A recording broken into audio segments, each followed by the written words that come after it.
My dear, आज मैं education system पे थोड़ी सी बात करना चाहूँगा। डिफरेंट ममालिक में डिफरेंट एजुकेशन सिस्टम है।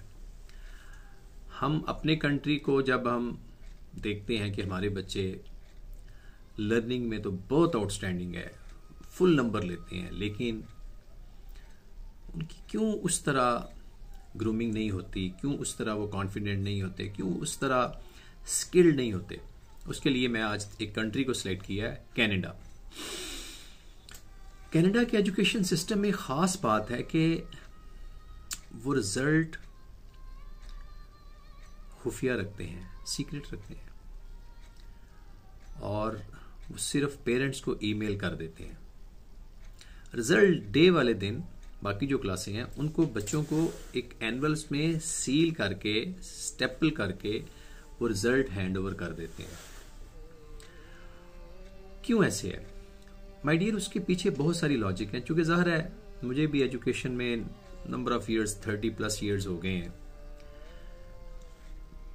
क्या आप और मैं इस पे गौर नहीं करते कि एक बच्चा जो बहुत आउटस्टैंडिंग है, फुल नंबर ले रहा है, उसको हम बड़ा अप्रिशिएट करते हैं, और दूसरे बच्चा उसके सामने उसको देख के डिग्रेड हो रहा है और हम उसको अप्रिशिएट भी नहीं करते, बकअप भी नहीं करते।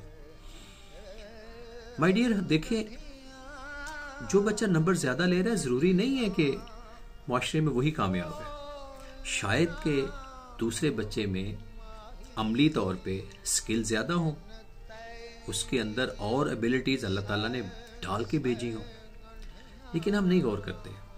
आगे जरा थोड़ा सा चलें। हर बच्चे का एक एनवायरनमेंट डिफरेंट है। एक बच्चा जो घर से सब कुछ उसको अवेलेबल है, फैसिलिटीज हैं, वो सब कुछ, उन फैसिलिटीज के बावजूद अगर वो नंबर ले लेता तो उसका कोई कमाल नहीं है। वो बच्चा जो घर के भी काम करता है, वो बेटियां जो घर के मम्मा के साथ भी काम करेंगी, बहुत सारी ऐसी घर की प्रॉब्लम्स को भी सॉल्व करके साथ अपनी एजुकेशन, क्या उन दोनों को हम मुवाजना कर सकते हैं? मुवाजना तो किसी सूरत में भी करना एजुकेशन में अलाउ ही नहीं है, कंपैरेटिव स्टेट तो अलाउ ही नहीं है। तो माय डियर, मैं जब इन सारी चीज़ों को देखता हूँ, ठीक है, और हम जब देखते हैं कि हम प्राइज डिस्ट्रीब्यूशन डे हो रहा है, बड़ी बात, अच्छी बात है, बच्चों को बकअप करना चाहिए, लेकिन कभी हमने उन बच्चों की फीलिंग्स देखी है कि जिनको बेचारों कोई ट्रॉफी नहीं मिलती, कोई प्राइज नहीं मिलता, उनकी फीलिंग्स क्या होंगी?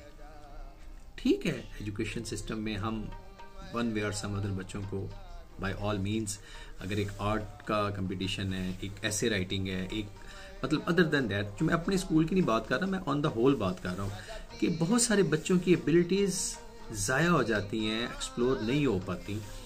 तो माय डियर, मैं इस मैसेज के ज़रिए, चूँकि सोशल मीडिया एक बड़ा अच्छा प्लेटफॉर्म है, मैं इसके ज़रिए अपने आप को और उन टीचर साहबान को और वो एजुकेशन सिस्टम के जो इंचार्ज हैं उनको एक मैसेज कि प्लीज़ अपने बच्चों को सिर्फ इसलिए ना उनको प्यार करें कि वो बड़े लायक हैं, या कुछ बच्चे जो मेरी तरह बस एवरेज बच्चे हैं उनको सिर्फ इसलिए इग्नोर ना करें कि ये तो अच्छे नंबर नहीं लेते, अच्छे ग्रेड नहीं लेते, पोजीशन क्यों नहीं लेते। माय डियर, ज़िंदगी, कामयाब ज़िंदगी का ये पैमाना नहीं है। बिलीव करें, मैं ऐसे ऐसे बच्चों को जानता हूँ जो बड़े एवरेज बच्चे थे, लेकिन with the passage of time जब उनको समझ आई, जब उनको थोड़ा सा अब्रॉड में गए, डिफरेंट इंस्टीट्यूशंस में गए, उन्होंने बड़े कमाल किए। तो इसलिए ये जो अर्ली स्टेज है ना, हम इस पे बच्चे का ऊपर पूरा एनालिसिस नहीं कर सकते कि ये बच्चा बड़ा कमाल का होगा, ये बच्चा बड़ा टॉप क्लास जा रहा है एंड सो ऑन। हर बच्चे ने अपने उस पीरियड में, हर उस स्पैन ऑफ टाइम में अपने आप को एडजस्ट करना है। आपका मेरा काम सिर्फ उनको सपोर्ट करना है, बकअप करना है, फैसिलिटेट करना है, और उनकी हौसला अफजाई जारी रखनी है। माय डियर, ये छोटी छोटी बातें हैं। अगर मैं